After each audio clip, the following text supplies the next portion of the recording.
kita pada pagi ini. Seterusnya muslimin, muslimat, hadirin, hadirat, tuan-tuan, puan-puan, moga-moga kita semua termasuk dalam kalangan hamba-hamba Allah yang dimuliakan di sisinya. Amin ya rabbal alamin. Kira-kiranya pada pagi ini pertemuan kita kali yang ke-39. Pertemuan kali yang ke-39 ataupun siri tatap muka kali yang ke-39 dalam pengajian berkitab kita dari kitab 77 cabang iman. Dan pada pagi ini kita sudah masuk pada perbincangan cabang iman yang ke-72. Bagi yang ada kitab, kita boleh buka pada muka surat 144. Cabang iman yang ke-72 iaitu salah satu tanda iman. Apa tanda imannya? Adalah cemburu dan tidak dayus. Cemburu dan tidak dayus. Kalau kita tengok dalam kitab kita ni, kita sebenarnya sudah berada di hujung-hujung kitab sebenarnya. Ada beberapa kali pertemuan lagi. InsyaAllah maka kita akan khatamlah kitab kita ni dari kulit ke kulit dengan bacaan yang sederhana huraiannya insyaAllah. Jadi tanpa kita mengambil masa yang panjang, kita teruskan kepada melihat dalil serta huraiannya daripada cabang iman yang ke-72, iaitu salah satu cabang iman adalah tidak cemburu dan tidak dayus insyaAllah. Dalil yang pertama. Firman Allah Ta'ala, A'udhu billahi minasyaitanir rajim. Qu anfusakum wa ahlikum nara wa quduhan nasu wal hijarah. Suratul Tahrim pada ayat yang ke-6. Maksudnya, peliharalah diri kamu dan keluarga kamu dari bakaran api neraka, yang mana bahan bakarnya itu terdiri daripada manusia dan batu berhala. Ayat ni Allah Subhanahu Wa Ta'ala nak mengingatkan kepada orang yang Allah Ta'ala berikan kepadanya taklifan. Taklifan ni maknanya tanggungjawab. Siapa antara golongan yang Allah beri taklifan ni dalam bab kekeluargaan? Yang pertama adalah bapa. Yang kedua adalah suami. Yang ketiga adalah ibu. Maka yang dipesan Allah khususnya kepada golongan ini, suami, bapa, ibu ataupun bahkan boleh jadi isteri juga ada tanggungjawab dia. Pesanan Allah, peliharalah diri kamu sendiri, bahkan keluarga kamu sendiri, daripada dijadikan bahan bakar api neraka kelak, yang mana ia akan terdiri daripada manusia dan batu berhala. Ini Allah Ta'ala ingatkan. Salah satu sebab manusia menjadi bahan bakar daripada api neraka itu kerana apa? Kerana salah satunya tidak menunaikan tanggungjawab. Si bapa tidak menunaikan tanggungjawabnya. Ayah tidak menunaikan tanggungjawabnya. Suami tak menunaikan tanggungjawabnya. Ibu tak menunaikan tanggungjawabnya. Maka berkemungkinan dia akan menjadikan orang yang berada di bawahnya itu, bahkan dirinya sendiri, bahan bakar api neraka tadi. Kenapa tak menunaikan tanggungjawab? Salah satunya, tidak ada perasaan cemburu, kepada perkara yang sepatutnya dia cemburu, dan dia bersikap dayus. Dia bersikap dayus. Kalau suami itu suami yang dayus, kalau ayah yang dayus. Apa maksud dayus, Ustaz?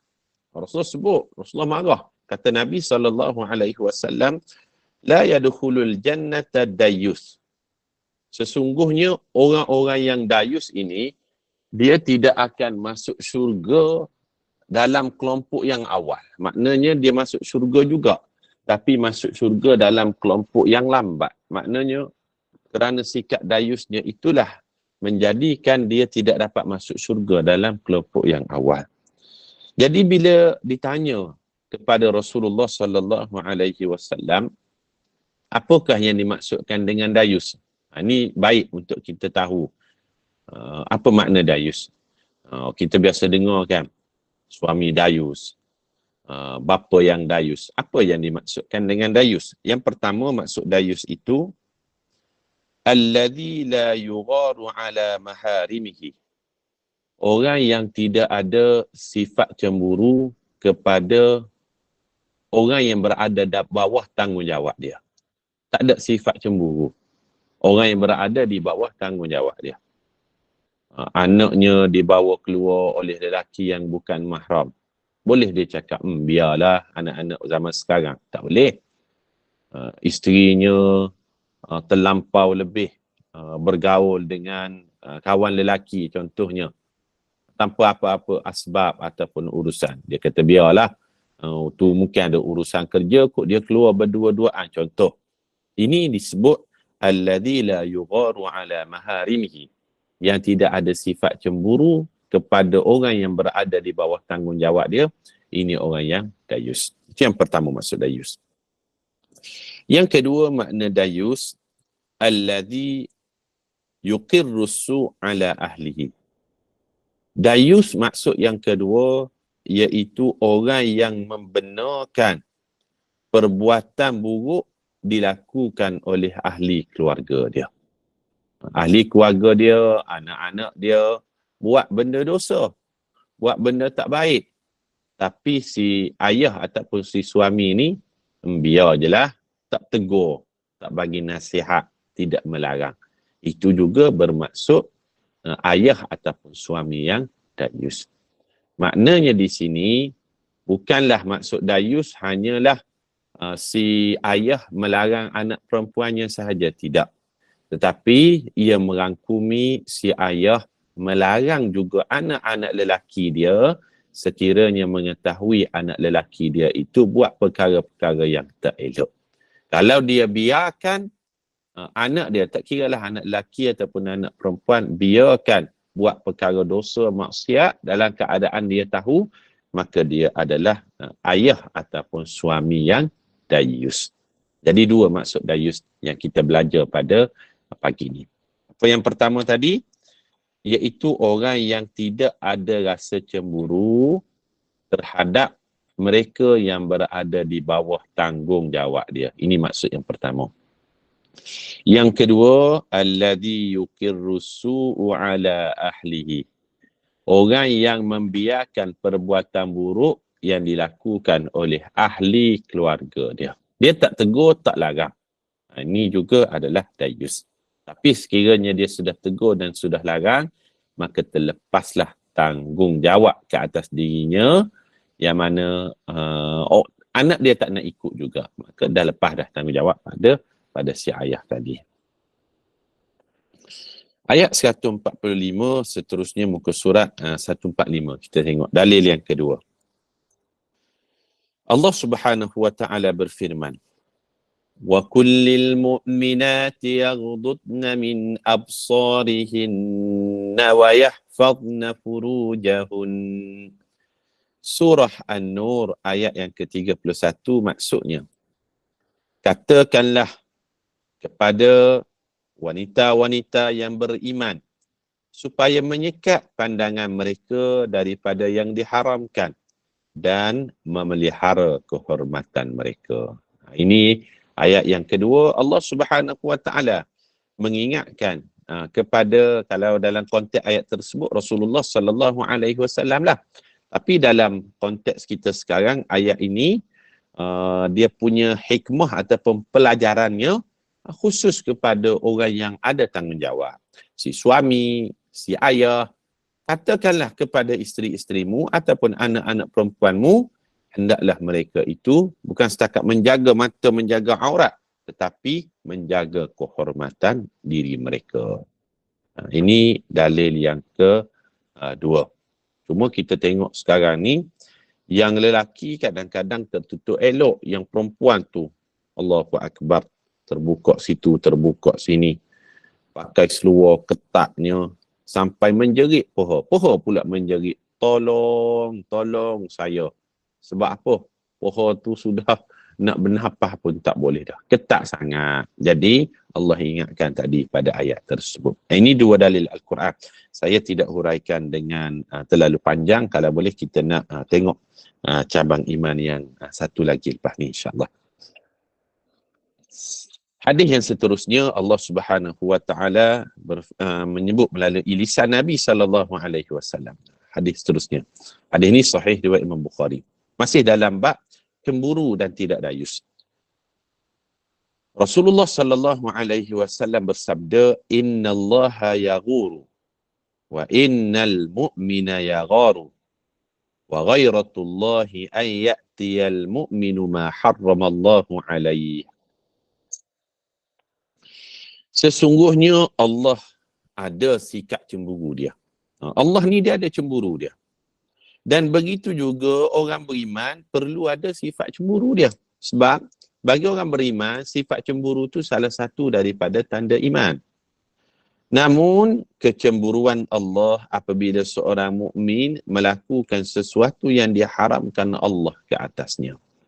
Cemburu manusia ni apa dia? Kalau kita rasa cemburu bila contohnya dia buat benda-benda yang kita tak suka. Tapi Allah juga dia ada perasaan cemburu dia. Macam mana perasaan cemburu Allah? Bila manusia ni memilih yang haram, sedangkan yang halal banyak Allah Ta'ala sediakan. Itulah menjadikan Allah rasa cemburu sungguh dengan manusia ni. Bukan cemburu sebagaimana kita tidak. Tetapi Allah Ta'ala dia akan rasa macam kecewa lah. Bukankah yang halal aku bagi itu banyak? Tapi kenapa manusia pilih yang haram? Minuman yang halal tu banyak. Air sirap ada, bandung ada, Milo ada, Nescafe ada, teh ada, kopi ada. Kenapa dia pilih air yang haram? Contohnya air arak. Contohnya. Sebab apa? Sebab dia nak yang ditetapkan Allah tu dia nak melanggari juga. Itulah menyebabkan timbul kecemburuan Allah Subhanahu wa taala. Itu dalil hadis yang pertamalah dalam bab cemburu. Kemudian, dalil yang kedua, hadis daripada Ummu Salamah. Semoga Allah meridainya dalam As-Sahihain. Kata Ummu Salamah, anna Rasulullah sallallahu alaihi wasallam kana indaha. Ummu Salamah ni salah seorang daripada isteri Nabi sallallahu alaihi wasallam. Wa fil baiti mukhannath. فقال لعبد الله بن أبي أمية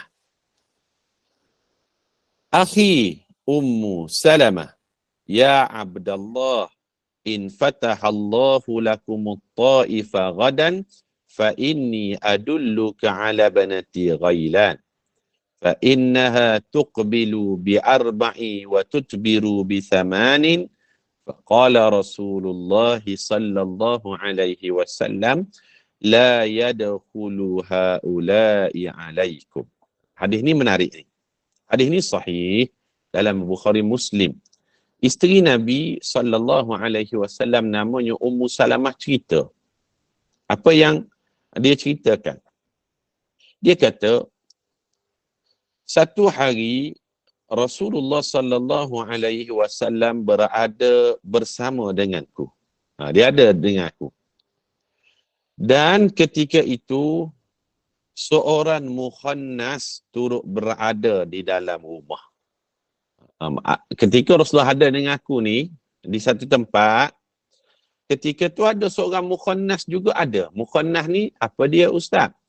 Mukhannas ni, kalau kita sebut istilah sekarang ni, orang lelaki yang menyerupai perempuan. Dia kita sebut apa dia? Bukan tomboy. Tomboy tu perempuan menyerupai lelaki. Kalau lelaki menyerupai perempuan dia panggil istilah apa? Pengkit ke? Pengkit kan? Dari sudut ucapannya pondan. Pondan.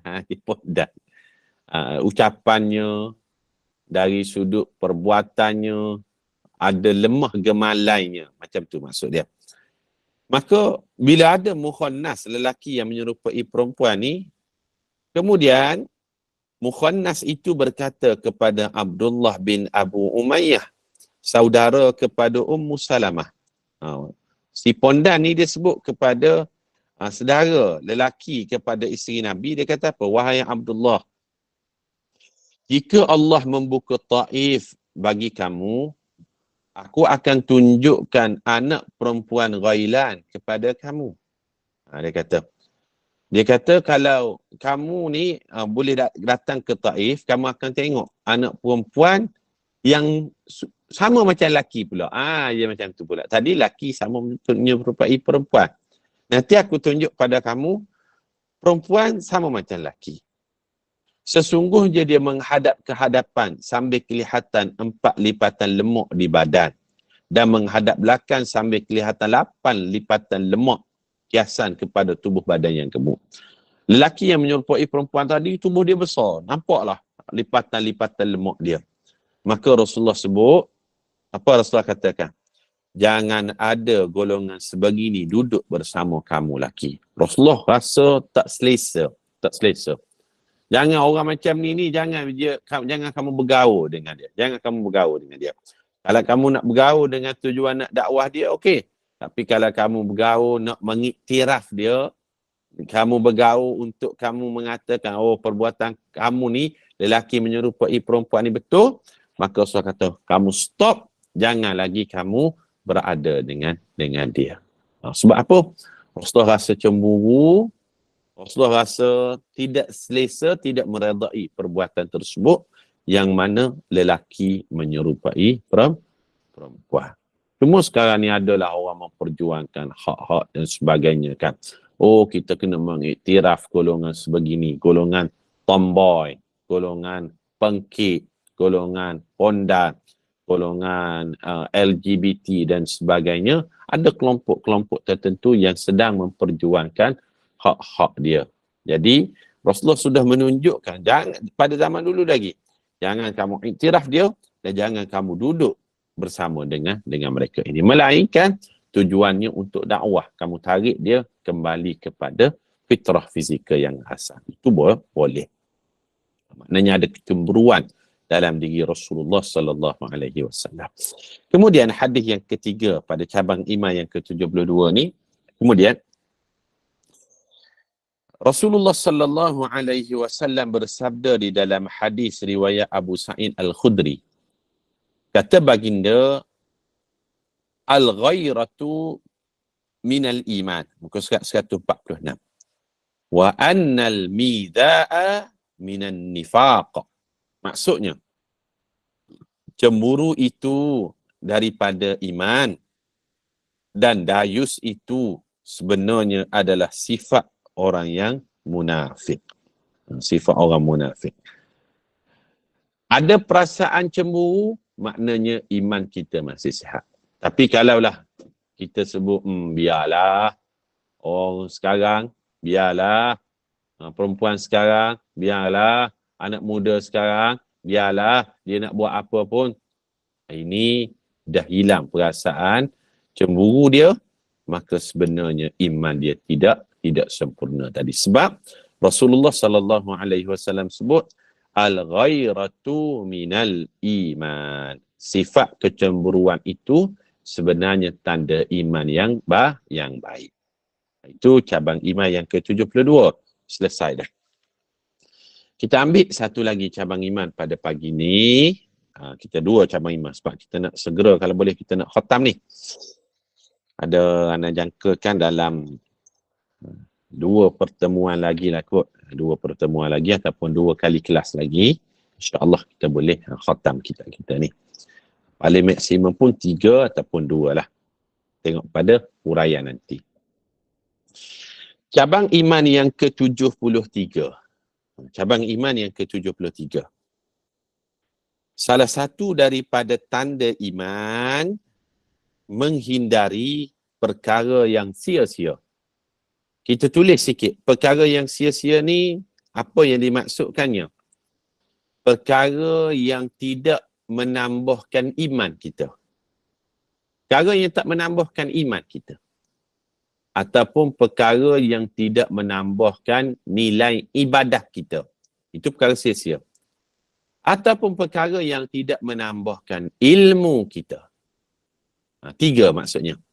Tidak menambahkan iman, tidak menambahkan ibadah, dan tidak menambahkan ilmu. Itu disebut sebagai perkara yang sia-sia. Contohnya apa, Ustaz? Contohnya, duk main game pagi, petang, siang, malam. Buka mata je, main game contohnya kan. Itu tak menambahkan iman, tak menambahkan ilmu, tak menambahkan ibadah. Itu tidak disebut sebagai perkara yang sia-sia kerana tidak bertambah 3 tadi. Kita tengok dalil Al-Quranul Karim menghindari perkara sia-sia ni. A'udzu billahi minasyaitonir rajim. Qad aflahal mu'minun alladzina hum fi salatihim khashi'un walladzina hum 'anil lagwi mu'ridun. Maksudnya, sesungguhnya berjayalah orang yang beriman, iaitu mereka yang khusyuk di dalam solatnya dan mereka yang menjauhkan diri daripada perbuatan dan perkataan yang sia-sia. Bukan saja perbuatan sia-sia, tapi perkataan. Duk cakap benda tak ada point contohnya. Duk borok 1-2 jam, taklah menambahkan imannya, tak menambahkan amalnya. Dah tu ustaz duk cakap je ni 1 jam ni. Percakapan kita, percakapan tentang ilmu, percakapan tentang kitab 77 cabang iman. Maka dia tidak termasuk daripada ucapan yang sia-sia. Ni ucapan yang 3 tadi. Tak menambahkan iman, tak menambahkan ibadat, tak menambahkan ilmu. Maka dia tergolong daripada ucapan yang sia-sia. Maka Allah sebut, ciri orang beriman yang berjaya tu macam mana? Yang pertama, solatnya khusyuk. Yang kedua, dia jauh daripada perbuatan dan perkataan yang sia-sia. Surah Al-Mu'minun, ayat 1 hingga 3. Siapa yang banyak bercakap, banyaklah salahnya. Tu pada pagi ni ustaz lah yang paling banyak bercakap. Ucapan ini bukan ucapan yang kosong, tetapi kita menghuraikan ayat-ayat Al-Quran dan juga hadis-hadis Rasulullah sallallahu alaihi wasallam. Maka dia tidak tergolong daripada benda yang lara ataupun sia-sia tadi. Dalam satu hadis ni ingat Rasulullah sallallahu alaihi wasallam sebut, la tazulu qadama 'abdin hatta yus'al an arba'.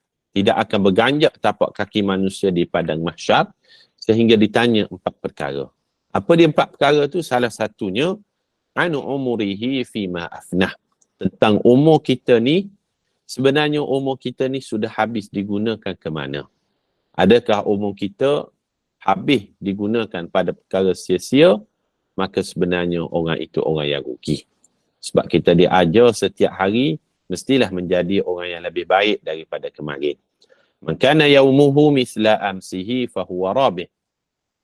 Siapa-siapa yang harinya itu lebih baik daripada kemarin, khairan min amsihi fahuwa rabih. Dia orang yang beruntung. Man kana yaumuhu syarran min amsihi fahuwa mal'un.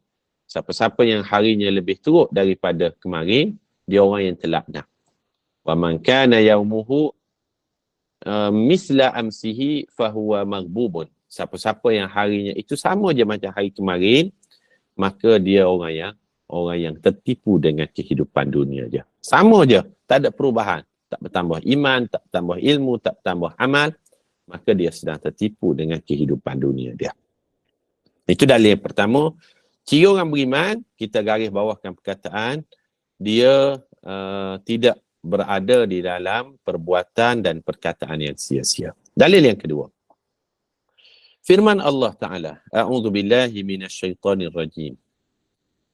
Walladzina la yashhaduna az-zura walladzina la yashhaduna az-zura wa idza marru bil-lagwi marru kirama. Surah Al-Furqan ayat yang ke-72. Maksudnya, mereka yang tidak menghadiri tempat-tempat melakukan perkara yang dilarang. Dan apabila mereka bertembung dengan sesuatu yang sia-sia, mereka melaluinya dengan cara membersihkan diri daripadanya. Ini Allah sebut tanda ibadur rahman, hamba kepada Allah yang maha pemurah. Dia tak pergi kepada tempat-tempat yang haram. Dan kalau bertembung dua perkara, benda yang baik dan benda yang sia-sia, dia akan memilih benda yang baik untuk dia hadiri. Itu tanda ibadur rahman. Kan? Itu ayat yang kedua. Ayat yang ketiga, Allah Subhanahu wa taala berfirman, "Wa idza sami'ul lagwa a'radu an." Apabila mereka mendengar perkataan yang sia-sia, mereka berpaling daripadanya. Surah Al-Qasas ayat yang ke-55. Dengar orang duk cerita pasal orang lain. Tak apalah, saya pergi dulu. Qalu salama. Dia pun kata assalamualaikum. Dengar orang duk mengumpat pasal orang lain, lagilah dia tak pergi. Dengar dia duk cerita pasal orang tu, orang ni yang tak ada faedah. Orang sebut tak ada faedah. Maka dia kata, tak apalah, saya gerak dululah. Sebab apa? Dia tidak mahu menempatkan diri dia ke dalam tempat yang tak mentambah dari sudut imannya, amalnya, ibadahnya tadi. Itu 3 dalil Al-Quranul Karim. Seterusnya, dalil daripada hadis. Diriwayatkan dalam hadis Abu Salamah daripada Abu Hurairah dan Ali bin Al-Hasan daripada bapanya daripada Ali, semoga Allah meridainya. Anna Rasulullah sallallahu alaihi wasallam qala, min husni islamil mar'i tarkuhu ma la ya'nihi. Maksudnya, muka surat 148, Rasulullah sallallahu alaihi wasallam bersabda, antara ciri-ciri keelokan agama Islam pada seseorang ialah dia meninggalkan perbuatan yang tidak ada faedah buat diri dia. Apa tanda Muslim itu Muslim yang berkualiti? Mesti ada tandanya. Salah satu tanda Muslim itu Muslim yang baik, yang berkualiti, dia akan meninggalkan perkara yang tidak membawa faedah untuk iman dia, untuk amal dia, untuk yang dikatakan dengan ilmu dia. Tak tambah iman, tak tambah ilmu, tak tambah ibadat.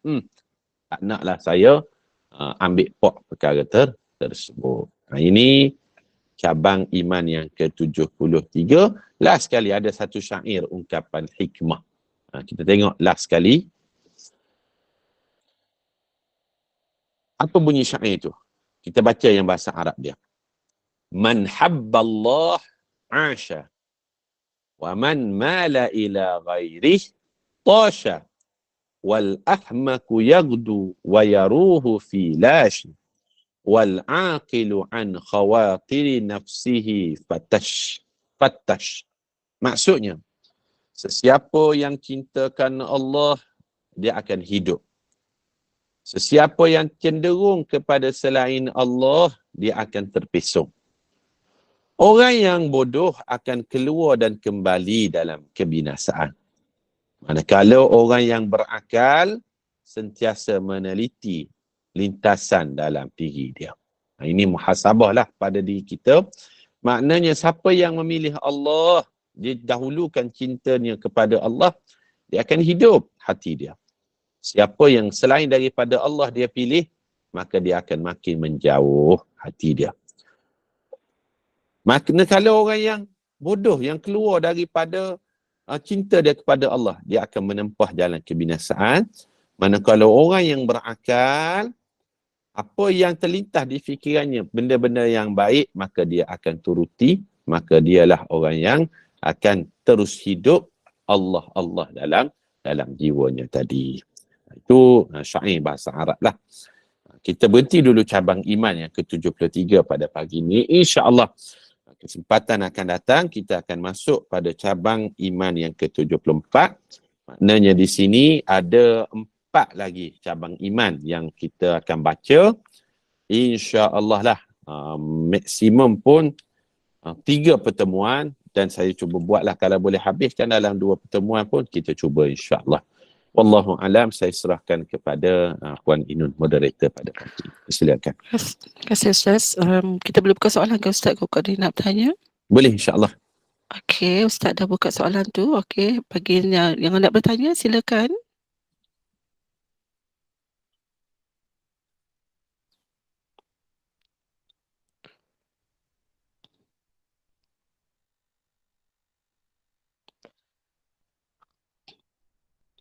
Ada yang kat tangan Nur Razia nak tanya ke ataupun tersalah tekan? Mungkin salah tekan kod. Asalnya setakat itu saja Ustaz, dah tak ada soalan jelas. Ada. Oh ada. Okey silakan. Puan Ada Haizan. soalan. Silakan. Okey Puan Silakan. Nashikin, siapa nak jawab? Saya nak tanya lah. Sebab saya ada jiran ni. Suami dia pergi tuntut ilmu sana sini. Lepas tu mengajar ilmu tanpa sebarang bayaran. Tapi keperluan anak isterinya tak cukup. Jadi suami macam ni macam mana ya? Terima kasih.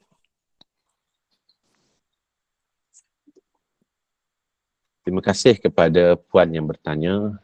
Di sini kita melihat kepada aulawiyat dia, aulawiyat keutamaan.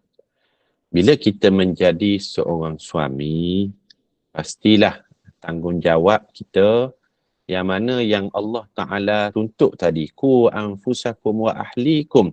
Jagalah diri kamu dan ahli keluarga kamu. Maka dari sudut keutamaan dia mestilah isteri, kemudian anak-anak dia. Isteri dan anak-anak dia. Maka kalaulah dia tak cukup dari sudut keperluan ni, kalau kita tengok itu biasalah, itu mana-mana pun kita akui dengan keadaan ekonomi dan sebagainya. Ramai yang tidak cukup dari sudut keperluan. Tetapi si suami mestilah mengetahui tanggungjawab dia. Bila tidak cukup tu, apa yang dia perlu lakukan. Kalau dia mengajar tadi dan sebagainya, tidak sampai tidak ambil bayaran, sebenarnya dia boleh ambil bayaran. Dia sepatutnya dan sepatutnya pun dia ambil bayaran. Sebab apa? Masa dia mengajar, dari sudut kos minyak dia keluar pergi ke sana sini, semuanya perlukan kos. Maka di sini saya melihat si suami tadi dia kena melihat keutamaan dia. Kalau dia tidak ambil bayaran, sedangkan kos itu ada, maka macam mana dia nak beli susu anak, pampers anak, nak bayar rumah, nak bagi nafkah pada anak isteri dan sebagainya. Maka di situ kita nampak ada kelompongan lah. Dia sudah tunaikan tanggungjawab dia menyebarkan ilmu, itu mantap. Tapi dia terlepas satu lagi tanggungjawab dia, iaitu mencukupkan keperluan anak isteri. Itu dia terlepas. Jadi bagi saya lah, si suami tadi dia kena luruskan pemikiran dia tadi, meletakkan di manakah susunan keutamaan yang sepatutnya. Sepatutnya anak dan isteri yang perlu diutamakan. Wallahu a'lam. Okey Puan Haizan, okey silakan. Saya nak tanya yang cabang iman 73 tadi, yang bawahnya sesungguhnya berjayalah orang beriman khusyuk dalam solatnya. Yang bawah tu saya tak dapat kecap. Yang bawah tu maknanya yang kedua ke? Yang menjauhkan diri, kalau kita tengok ayat tadi ada 3 ayat, mungkin kalau kita ada buku kita nampaklah. Ayat dia, tak ada buku. Okey, jadi saya surah yang saya baca tadi, surah Al-Mu'minun, ayat yang pertama hingga ayat yang ketiga. Allah jelaskan 2 ciri orang beriman pada 3 ayat ni. Ciri yang pertama, orang beriman yang akan berjaya, orang yang khusyuk solat dia. Kemudian yang kedua, orang yang menjauhkan diri dari perbuatan dan perkataan yang sia-sia. Orang macam ni juga orang beriman yang berjaya pada penilaian Allah. Cumanya kalau kita tengok, penilaian Allah dengan penilaian manusia berbeza dari sudut menilai kejayaan. Kalau manusia akan nilai manusia berjaya ni macam mana? Dia ada kereta besar bertingkat-tingkat. Dia ada rumah besar bertingkat-tingkat. Keretanya cantik berkilat-kilat. duitnya tebal berlipat-lipat, maka kita katakan, oh inilah orang berjaya. Tapi pada penilaian Allah, orang berjaya macam mana? Orang yang khusyuk dalam solat. Orang berjaya macam mana? Orang yang jauhkan diri dia dari perbuatan dan perkara sia-sia. Inilah orang yang berjaya. Wallahu a'lam. Terima kasih Ustaz. Sama. Okay, ada lagi soalan yang lain-lain? Silakan. Assalamualaikum Ustaz. Assalamualaikum. Saya nak Ustaz uraikan yang ujung tadi, yang syair tu. Saya pun tak ada buku juga tulis. Okey. Syair ni kalau nak tulis bahasa Arab, dia Ah, payah sikit lah. saya Saya ambil huraikan je lah. Saya ambil pengajaran. Okey. Syair ni dia mencerita daripada Abu Abdullah Al-Hafiz, memberitahu kami Al-Hasan bin Muhammad bin Ishaq. Dia mendengar Zunnun berkata, dengan syair dia. Saya baca dalam bahasa Arab dulu.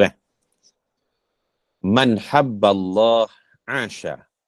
Siapa yang meletakkan cinta dia pada Allah mendahulu yang lain, dia akan terus hidup hati dia.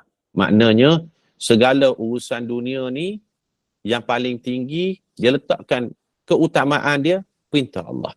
Mungkin dia ada mesyuarat, tapi kalau dia dengar solat, contohnya dia dengar solat, maka dia dengar azan, dia dahulukan solat. Orang ni akan hidup. Hidup macam mana ni? Hatinya sentiasa hidup. Maknanya dia mendahulukan urusan Allah berbanding dengan urusan yang lain. Itu maksud yang pertama rakab dia. Kemudian syair itu sebut juga, waman mala ila ghairihi tasha. Sesiapa yang mendahulukan urusan selain daripada Allah. Maknanya dia dahulukan benda-benda keduniaan, tuntutan Allah ni, dia letak susunan nombor 2, nombor 3, nombor 4, nombor 5 keutamaan dia. Tasha, maka dia sudah terpesong dah. Sebab apa? Sepatutnya Allah lah yang dia dahulukan. Tapi kalau dia dahulukan selain daripada Allah, maka dia akan jauh terpesong nanti. Jalan Allah lurus, kalau dia bengkok ke kanan, dia pilih ke kiri, dia akan terpesong lah. Sebab apa? Jalan Allah itu ihdinas siratal mustaqim. Setakat ni faham tak? Puan Rosminah yang tanya tadi. Faham Ustaz, faham. Okey. Kemudian kita lanjutkan yang bahasa Arab, wal ahmaku yaghdu wa yaruhu fi lash. Orang yang bodoh, dia akan keluar dan kembali dalam kebinasaan. Maknanya macam mana ni? Dia huraikan ayat yang sebelumnya tadi. Maka siapa-siapa yang pilih selain daripada Allah, maka mereka ni dianggap dalam syair ni sebenarnya dialah orang yang bodoh. Sebab apa? Dia keluar daripada landasan kebenaran. Sepatutnya dia pilih Allah dulu nombor satu. Tapi bila dia pilih selain Allah, dia letakkan nombor satu, dia sebenarnya orang yang bodoh. Dan dia jauh daripada landasan kebenaran. Dia akan binasa hidup dia. Wal aqilu an khawatiri nafsihi fattash. Manakala orang yang berakal, dia akan sentiasa meneliti lintasan dalam dirinya. Maknanya, orang yang berakal ni orang yang pilih Allah, didahulukan urusan Allah dalam dirinya ini, maka itulah orang yang berakal. Sebab terlintas je, Allah ke manusia, Allah ke urusan lain, terlintas dalam fikiran dia, dia pilih tu Allah. Maka dalam syair ini sebut, inilah orang yang berakal yang sempurna sebenarnya. Wallahu a'lam. Terima kasih Ustaz. Sama.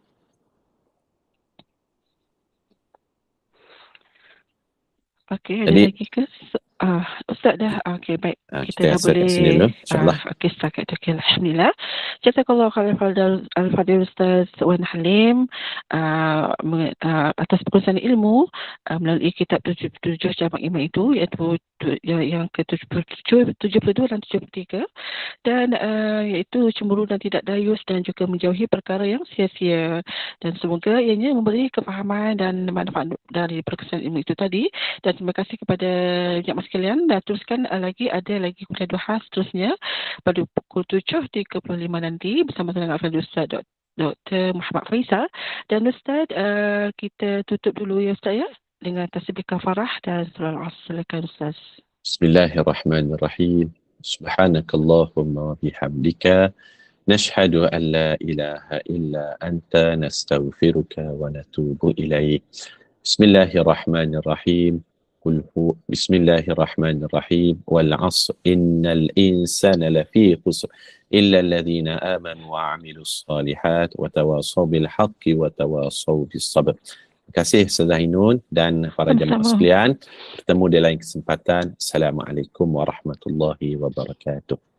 Waalaikumsalam warahmatullahi wabarakatuh. Terima kasih Ustaz.